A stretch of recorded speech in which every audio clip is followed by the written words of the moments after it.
अच्छा, आप बार बार जिक्र कर रहे हैं कि हिंदुस्तान में अगर कोई सॉलिड प्राइम मिनिस्टर रहा है तो एक इंदिरा गांधी और दूसरा नरेंद्र मोदी। जी इंदिरा गांधी का जब आप जिक्र करते हैं तो उनके बारे में ऐसा क्यों कहते हैं, वजह क्या है? देखिए, इंदिरा गांधी जब पीएम बनी तो उन्होंने पहला काम किया प्रीवियस प्रोसेस खत्म कर दिए जो राजाओं को मिला करते थे। उससे गरीब गरीब कंट्री थी, कुछ पैसे बचे लोगों पे स्पेंड किए जाए। दूसरा काम किया उसने बैंक के नेशनलाइजेशन, क्योंकि सारे के सारे जो बैंक्स थे प्राइवेट हैंड्स में थे, वो अपने कंट्रोल में ले लिए। तीसरा काम उसने किया इंदिरा गांधी ने, रॉ की क्रिएशन। उसका विजन था इंदिरा गांधी का, ऐसा विजनरी आपको कोई प्राइम मिनिस्टर नहीं मिलेगा। 1968 में रॉ बनाया, आर.एन. गांव को उसका चीफ बना दिया। आर.एन. गांव के पास 500 लोग थे जो आईबी से आए थे और कुछ थोड़ी सी रिक्रूटमेंट की 68 में, और उसके बाद थोड़ी सी रिक्रूटमेंट करके इन्होंने बांग्लादेश पाकिस्तान के 2 टुकड़े करा दिए। और सारा का सारा ऑपरेशन कोई आर्मी का नहीं था, सारी की सारी प्लानिंग रॉ की थी। रॉ ने पूरी इन्फॉर्मेशन दी इंदिरा गांधी को, इंदिरा गांधी से ब्रीफ किया। इंदिरा गांधी ने आर्मी चीफ को बुलाया कि ये चीज़ है। उसने कहा जी, मानिक शाह ने कहा मैं तैयार नहीं हूँ, मेरे पास डिफेंसिव इक्विपमेंट है, ऑफेंसिव इक्विपमेंट नहीं है, मुझे इक्विपमेंट चाहिए। तो इंदिरा गांधी ने कहा लो, कब आओगे? 1 साल के बाद। और बहुत सा सामान लिया हमने रशिया से और पाकिस्तान के टुकड़े करा दिए। 13 दिन के अंदर वार खत्म कर दिया। जबकि पाकिस्तान को कौन सपोर्ट कर रहा था? पाकिस्तान को सपोर्ट कर रहा था यूएस, पाकिस्तान को सपोर्ट कर रहा था यूके, पाकिस्तान को सपोर्ट कर रहा था नाटो, पाकिस्तान को पूरा गल्फ सपोर्ट कर रहा था। 400 टैंक दिए पाकिस्तान को। इवन ईरान ने, सऊदी ने और टर्की ने, बहुत सी कंट्रीज ने। यूएस ने उतना साथ में बेड़ा भेज दिया था।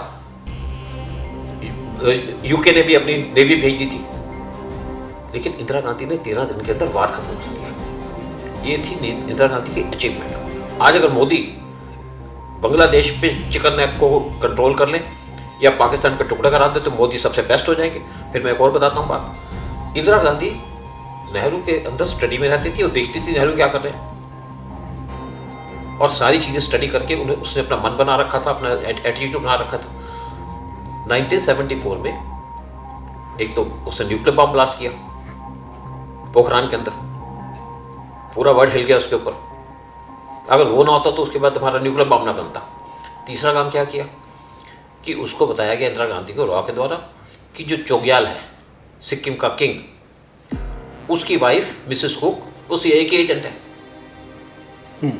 सिक्किम बड़ी इंपॉर्टेंट जगह थी, बड़ी स्ट्रेटेजिक जगह थी हमारे पास।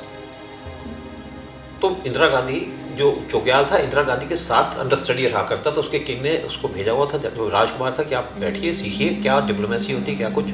तो इंदिरा गांधी ने कुछ नहीं सोचा, कहा क्या प्लान है आपके पास? आर.एन. गांव का प्लान रेडी है और सिक्किम का मर्जर कर दिया गया। उसके अंदर कहते हैं हार्डली 1 या 2 लाख रुपए खर्च किए गए होंगे। और ऑपरेशन किसने किया?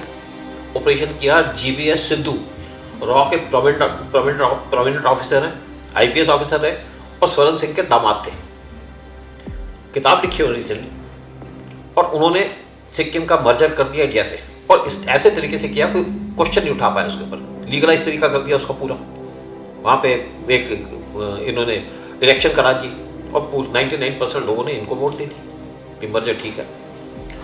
उस टाइम पे ना अमेरिका बोल पाया, मिसेस कुक तो अपने 2 बच्चों को लेके भाग गई। और एक और आपको इम्पोर्टेंट बताऊँ बात, चोग्याल उसका लड़का, 2 बच्चे थे उसके मिसेस कुक के अमेरिकन, वो तो भाग गई।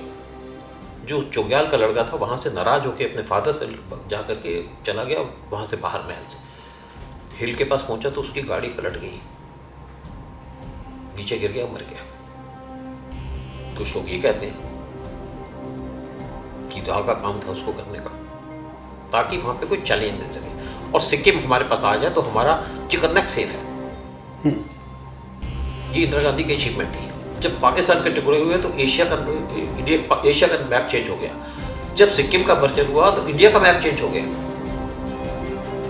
फिर कुछ भूटान और नेपाल के भी ऑपरेशन थे जो इंदिरा गांधी ने करने थे ताकि हम पूरे सिक्योर हो सकें।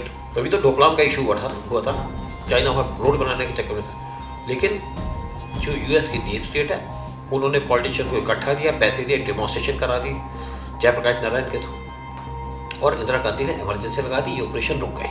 फिर एक और इम्पोर्टेंट काम इंदिरा गांधी का, सियाचिन ना पाकिस्तान का पार्ट था ना इंडिया का पार्ट था। इवन जो आपका शिमला एग्रीमेंट हुआ था उसके अंदर सियाचिन की रेफरेंस दी थी, वहाँ पे एक पॉइंट है, वहाँ तक था कि ये है, बाकी कुछ नहीं।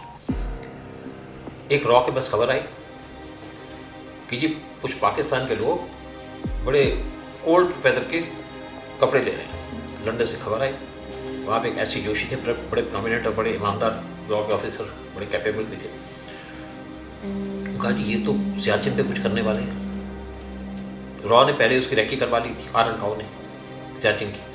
इन्होंने इमीडिएटली आर्मी को ऑर्डर दिया और आर्मी के वहाँ पे जवान को बिठा दिया सियाचिन पे। मुशर्रफ उस टाइम पे स्कार्डो के कमांडर थे। उन्होंने कोशिश की इनको रिमूव करने की 1 हफ्ते के बाद, लेकिन सक्सेसफुल नहीं, बड़ी कोशिश की, कुछ नहीं हुआ।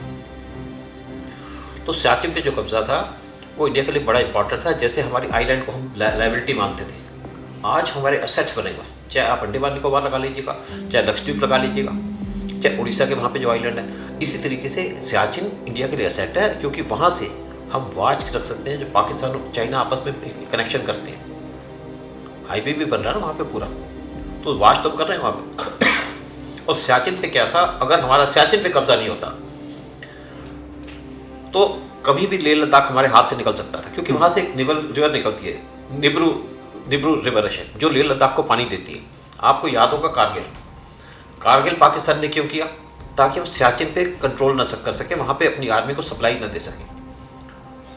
उनका पर्पस था कि आपके हाथ से सियाचिन गया, कारगिल में कंट्रोल हो गया तो आपकी सप्लाई लाइन रुक गई, आप पे सियाचिन चला गया तो लेह लद्दाख चला गया। अगर आज हमारा स्टैंड ऑफ चल रहा है यूएस के चाइना के साथ 4 साल तक, पहली बार स्टैंड अप हुआ या सेकंड टाइम, उससे पहले हम चाइना के सामने खड़े नहीं होते थे। वो स्टैंड अप हुआ और चाइना को बैकअप करना पड़ा।